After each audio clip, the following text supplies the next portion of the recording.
This is a Parshat podcast brought to you by Matan Women's Institute for Torah Study, and I'm your host, Yosefa Fogel-Rubel. Let's learn.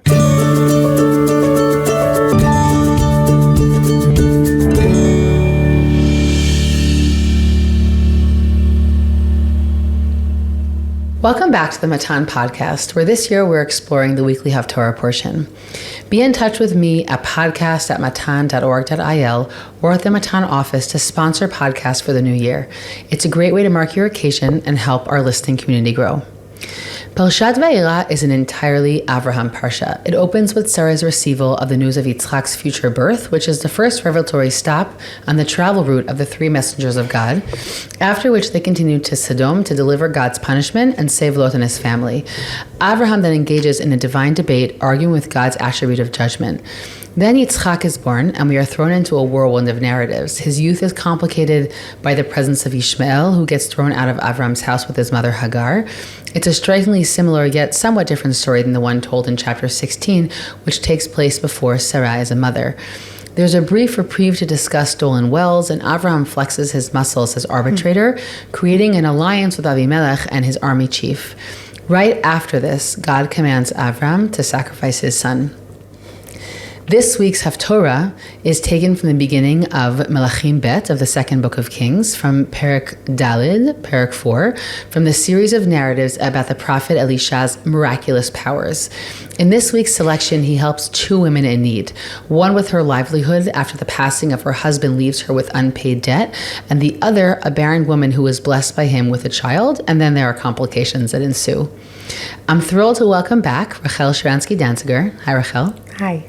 Who's a Jerusalem-born writer and educator. She writes about Judaism, history, and life in Israel for the Times of Israel and other online venues, and explores storytelling in the Hebrew Bible as a teacher at Matan, Ma'ayan, Torah, Moshe, and Pardis.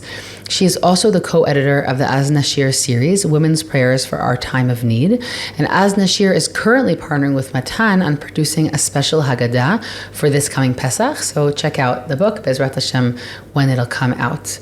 So, Rachel, I'm really happy to be sitting here. We've sat down for quite a number of Parsha episodes over the past years, and this is our first opportunity to sit and speak about Nevi'im. So I'm excited about that in general. Me too. Thank you, Yosefa. And I want to just set the scene because I think many of us are not utterly well placed when I say, okay, the fourth chapter of Melachim Bet. So before saying poof, I just want to create a setting, set the backdrop of where we're meeting Elisha, because our conversation is of course really going to focus on about him, about the figures of the women in the interactions he has with them. But I want to just set the scene. So first of all, just to understand the big regional powers, and this is significant because the parak right before our parak is actually really about the conflict with Moab. But our two big powers are Aram Damascus, right, Syria basically, and Moab. And the threat of Aram Damascus is the main threat during Elisha's lifetime, and is led by Ben Hadad and Chazael. And they basically are continually creating raids into Israelite territory. Okay, and we're here talking about the northern kingdom, which is the majority of ancient Israel, of the Mamlechet Israel, and they have all of these raids. We have very difficult stories of sieges around the city of the Shomron, which is the capital essentially, and famines, and Elisha also features significantly in those stories about famine. We'll see some of them later on in the year. And this was a period that really wavered between war and peace, and Elisha, it actually plays quite a role in that.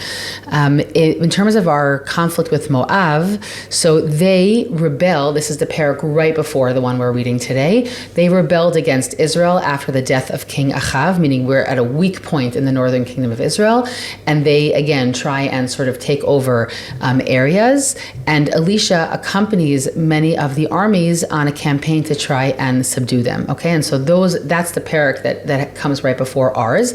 But what's significant is that military campaign actually interrupts what I think is even more significant for our conversation, which is a transition between Eliyahu and Elisha. Right, Elisha is the famous big disciple of Eliyahu. Hashem basically fires Eliyahu and sucks him back up to the heavens. He's a wonderful prophet.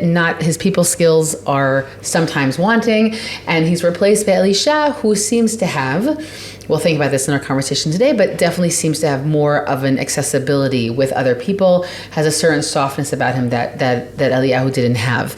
And so before the military campaign against Moab, we have the initial stories that kind of show us how Elisha really is the inheritor of Eliyahu. And he goes through a whole series of narratives where he traces the steps of Eliyahu. And similarly to how we see happening in the beginning of Sefer Yoshua, that he has to take off his shoes when he gets to Rachel Na'alecha, he goes through similar experiences that Moshe went through. So we have a parak about that, how Elisha basically goes through, which he means he sort of gets the powers that Eliyahu has, and then he's going to start to differentiate as his own leader who has his own capabilities. So that's what we come into. And then what we come into in our story. And there's a whole series of stories that are kind of about Elisha, the miracle worker. Okay? And that's a motif it's appeared before, and it'll continue to appear in our Tanakh, in also the New Testament also, right? The miracle worker of Elisha, where he basically performs all these miracles for people on his way, doing his thing around the northern kingdom. So that's just to set the stage for where we are today, to talk about two stories in our Haftorah. I just want to add one element to your description, which is excellent, and I think I will think back on it next time I teach Melachim, and that is the issue of social disparity. That in the Northern Kingdom, one of the recurring criticism that prophets bring up, later it's also in Yehuda, is the issue of social disparity and the way the rich basically abuse and exploit the poor. And we have, very poor people, very rich people, people who have what to eat, people who don't have what to eat. So when Elisha walks through this reality and performs miracles for people, but also, tells them off or gives them commendations, a lot of times the underlying socioeconomical reality plays a role. And I think we'll see that it's important in these particular stories. No, that's a really important point, that we have a certain degree of wealth, and even though we had all these, what Sefer Melachim defines as terrible kings, they were terrible in the eyes of God. A lot of them were very successful economically. Exactly. So there is a certain prosperity.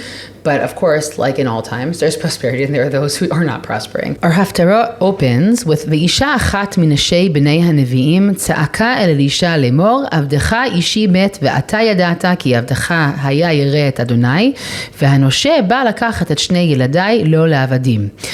First of all, of course, I'll translate, but we have here the concept of Bnei Nevi'im. There seems to have been followers and disciples. We hear about it mostly from the stories of Elisha and Eliyahu, that one of the women who were sort of in the inner circle of those who seem to have known Elisha comes to him and yells basically in despair and says that my husband has died. You know that he feared God. He was a holy man.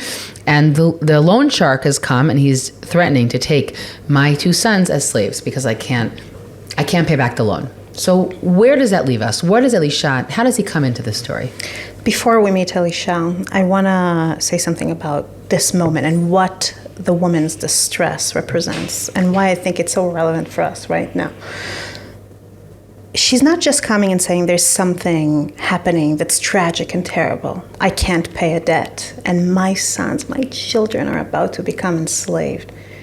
We are a way of life. We are people that's founded on the idea that we used to be slaves and God took us out of slavery. And here comes a woman and says, the most terrible thing, the thing that Judaism brought us out of, is about to happen to my children. But she's saying something else. There's another layer, and I think that's a more important layer, because bad things happen all the time. Plagues, disasters. What she's saying is that it's unjust. She's saying, my husband was your follower. He was a man of God. How can it be? How can it be? I think it's implied also in her rhetoric that perhaps the poverty that her husband bequeathed her has something to do with the fact that he was a follower of Elisha. Yeah, I think there's an element of blame here, you're saying. Possibly. Blame or demand. I don't want to talk in terms of guilt so much in terms of questioning. Mm-hmm. She says, how can it be that someone who dedicated his life to doing what the prophet tells him and doing what God tells him ends up, because of that, unable to pay his debts, and his sons will end up as slaves? Go back to the beginning of our national story, because we followed the correct track of the national story, because we followed God's words. How can it be?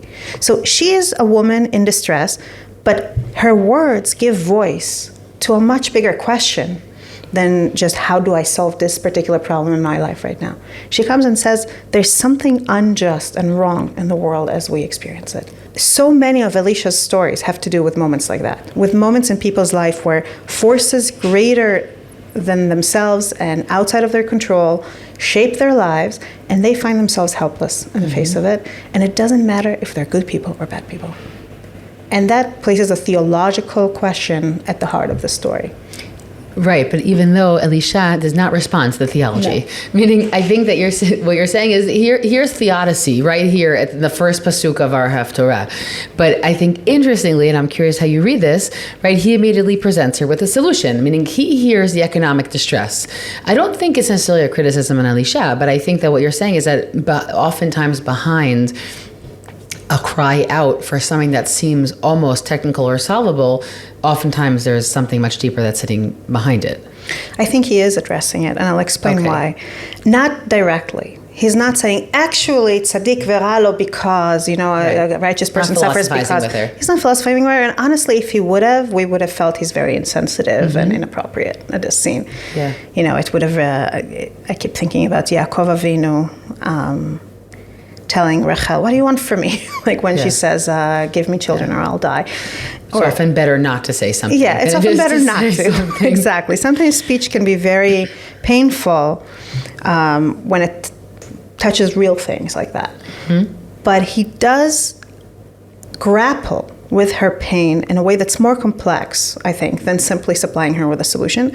And in doing that, perhaps he's giving us some guidance to dealing with our own state of feeling like we're caught in forces greater than ourselves that are outside of our control, and it's not fair and it's not right.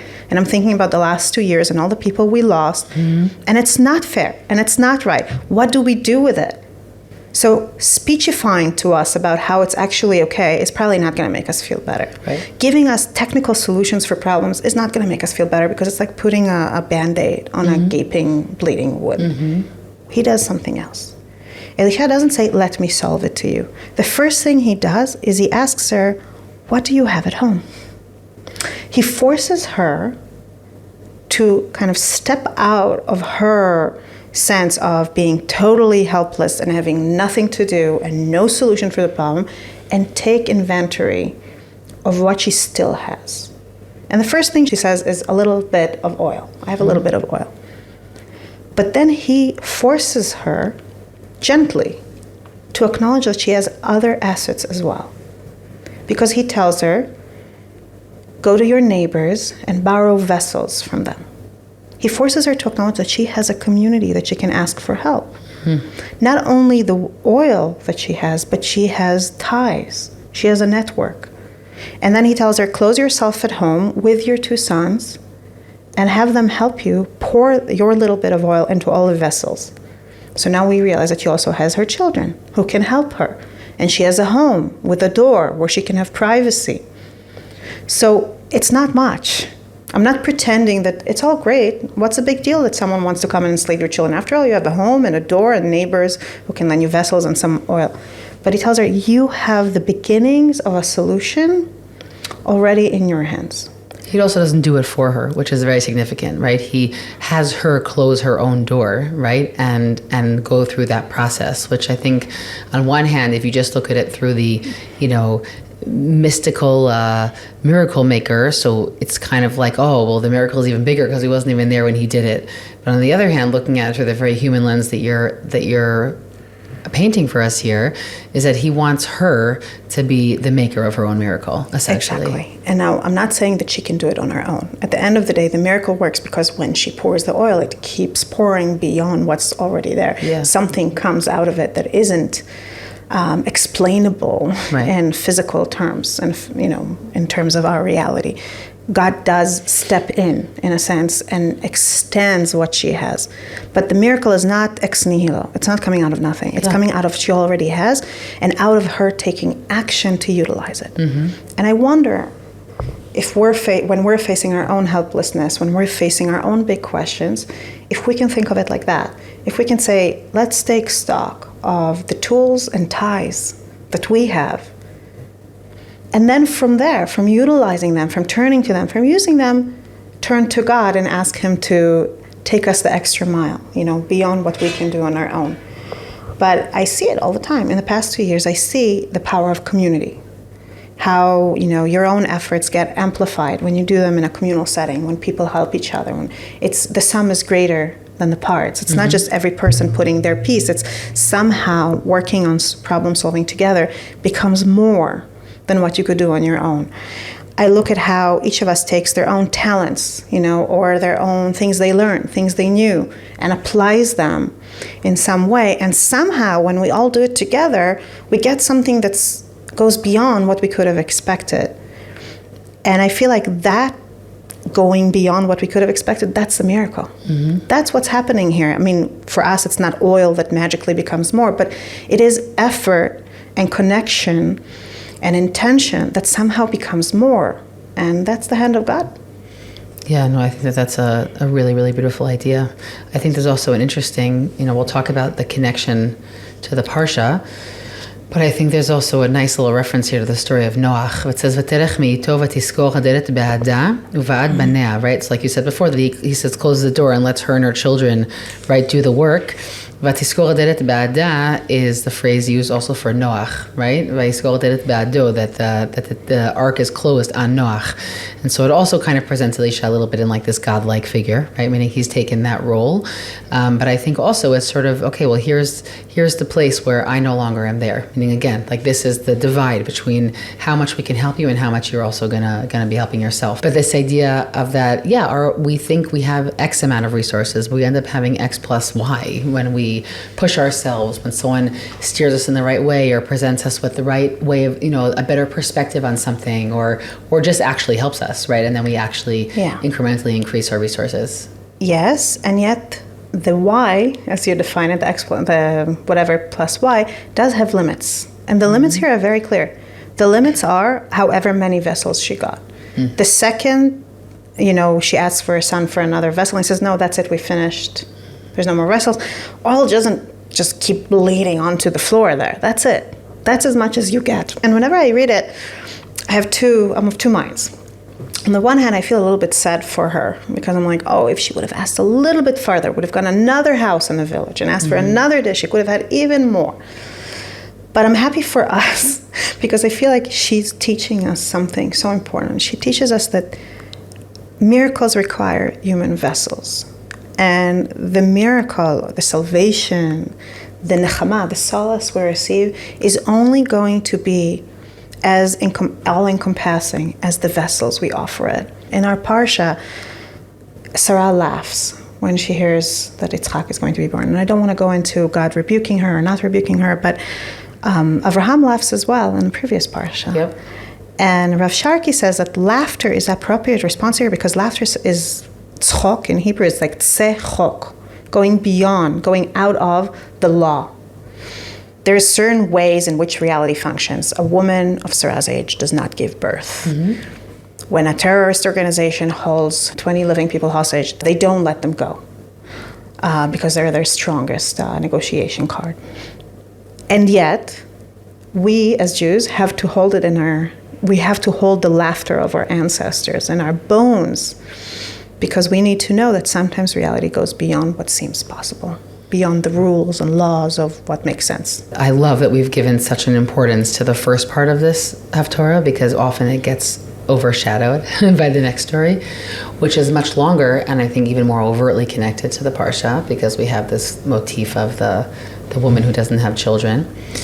I want us to think about this next piece together as well because we have here seemingly a story that started off well and then it goes awry. We have this woman who seems to have been part of definitely the upper echelons of society, as opposed perhaps to the woman at the beginning of the Haftorah. And we have the Isha Shunamit, that's how she's known to us, from the place of Shunem. And basically, she doesn't have children, and she has a husband, though. He's alive. And she asks his permission. It's really the only place that the husband appears, actually, in the story. And they build a special loft for Elisha when he passes through. Clearly, he was, again, a traveling miracle worker.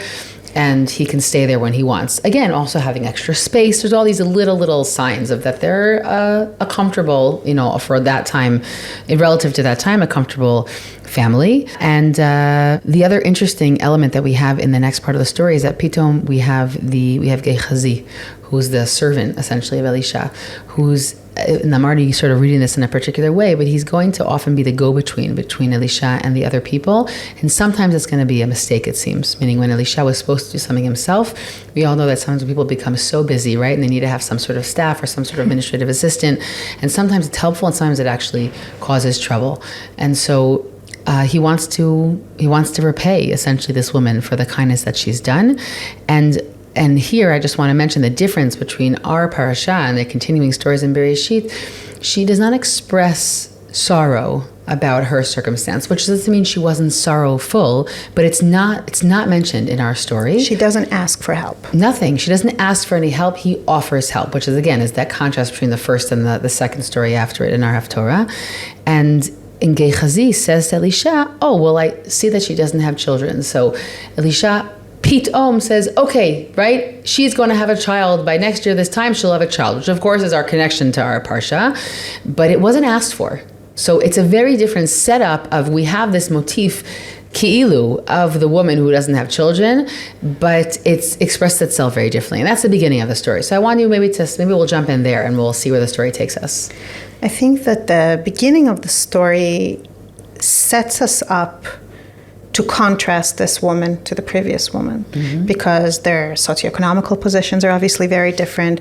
Their stance in the beginning of the story is very different, meaning the Shunemite, the rich woman, goes out of her way to do good things for Elisha but doesn't ask for anything in return, whereas the other woman comes and begs for help, basically cries out in distress to Elisha. However, I do think that the rest of the story shows an interesting parallel, and I want to focus on that.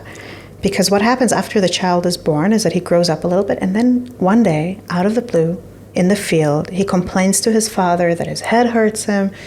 He's sent home to his mother, and he lies down on her lap, and then the text is very blunt, vayamot, and he died.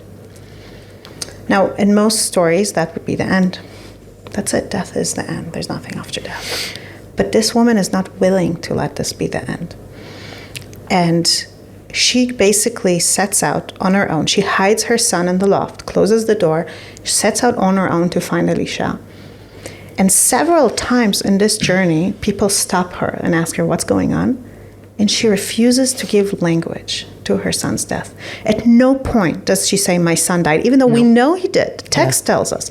But she doesn't. When her husband asks her what's going on, she says, shalom. When Gehazi asks her what's going on, she says, shalom. And then she comes to Elisha himself. You would think that now she would be more revelatory and maybe even accusatory, again, comparing her to the first woman.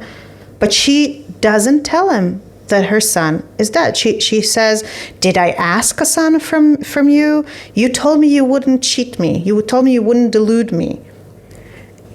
She leaves it for him to make the inference. Yeah. And I think that this is... I said before that she's in parallel to the first woman, but the truth is maybe in a sense she's in parallel to Elisha in the first story. Because Elisha in the first story pushes the poor woman to find the vessels that are in her possessions, be her own vessels or the connections that can supply her with physical vessels, the toolbox that's already in her hands. And what the Shunemite does is she may not deal with physical vessels, but she is creating a space for the miracle nonetheless. Her space is not, made of clay. The space she makes is made of silence, where she's not willing to let death come into, interpersonal reality through the tool of language. And she's leaving space for the prophet to understand what's going on and first try and send Gehazi to save her son, and then later go and revive him himself and allow the miracle to happen in that space that she created by keeping the words back. Yeah, and I think though that there's an initial sort of slight miss that Elisha has here, meaning he first, as you said, he first sends Gehazi, and he also tells him, don't talk to anybody on the way, almost as if he's sending him with a certain degree of power and he doesn't want it to be sort of diffused in any direction, and he sends him with his staff, and Gehazi tries to revive him with the staff, and it doesn't work. And so she is encouraging Elisha to sort of, as you say, like creating an opening here for him to do his work. But in the beginning, he actually doesn't come, which again, there are those who read the story critically of Elisha and say that, in the first story, he still had that direct contact with the people who need his help. But when sending a shaliach, right, when you have these go-betweens, and Gehazi, he's mentioned so often in this story, meaning he's the go-between on so many levels. Each time, it sort of takes time in order to be able to get directly to Elisha.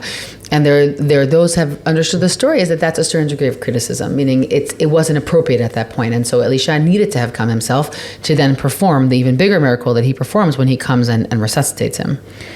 Yeah, no, I think that's a good point. And we'll see later in the story of Gehazi, we discovered that he has a little bit of his own interests that he's trying to pursue. Yeah. And I think maybe here you start seeing a foreshadowing of it, that there's something about this particular shaliach that I don't know if the criticism of Elisha using a shaliach or of this particular shaliach not being a disinterested, pure tool, but one way or another, the silence continues, meaning after the miracle, we hear that the woman bows down before Elisha and picks up her son and leaves. She's still silent, and it's almost as if she's holding the silence now. She's carrying the silence with her. So I don't know if Elisha is the problem or Gehazi is the problem, but then Elisha comes himself. He breathes on the boy 7 times, and somehow the boy opens his eyes. And even then, the Shunammite holds her silence. Mm-hmm. She bows down to him, she takes her son, and she leaves the loft, but it's almost as if she's holding this silence with her, and something of this silence echoes and invites us, I think, to hold on to it as well. Because this is almost the complementary part of what we discussed before about making room for miracles in our lives. Sometimes it's about what we do. Using our talents, using our contacts, doing our best to achieve a goal, even when it seems impossible, believing that maybe God will help and it'll become achievable. And look, I wouldn't be here, I wouldn't be alive if Jews all around the world haven't done that for Soviet Jewry. When my father was in prison and my mother was out rallying support for him outside of the Soviet Union, so many people didn't really believe she'll succeed, but they did it anyway. They did the work anyway. They went to Sundays, Solidarity Sundays, and they wrote letters to congressmen, and they did all the things that needed to be done. If they hadn't done it, my father would have died in prison most likely, and I would not be alive today. So I can never forget that. I don't have the privilege to forget that when you work past what you think is possible, sometimes the impossible becomes possible. But I think that the Shunammite shows us another path, that sometimes what we need to do to leave room for miracles in our lives is not to say the negative, not to accept the possibility of the bad outcome in the way we relate to the world, in the way we speak. And I really learned that from the parents of Tamir Nimrodi. Tamir Nimrodi was a soldier who was abducted by Hamas in October 7th.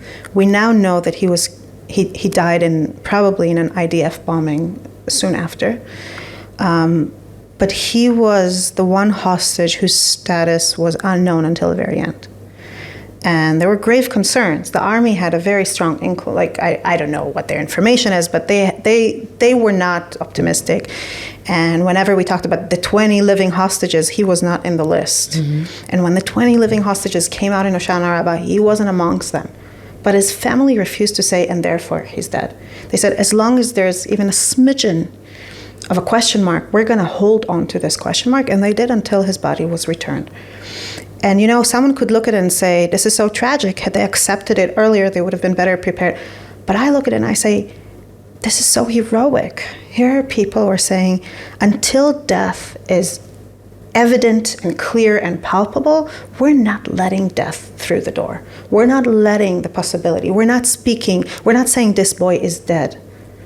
And I think that when we watch people today continuing the Shunammite's path, continuing to keep death at bay as a possibility and to speak positively and to hold on to hope, how can we do anything but try and join them and hold on to hope as much as we can, as far as we can, as ridiculously and absurdly as we can, in the belief that in doing so we are creating space and vessels for God to do impossible things for us. But I do want to say that before we even see them in this drastic moment of their life, in the crisis, in the crucible of fighting for their son's freedom or life, we see the Shunammite in a very different situation, meaning before she ever has to fight against death itself, we see her as an affluent woman living in Shunem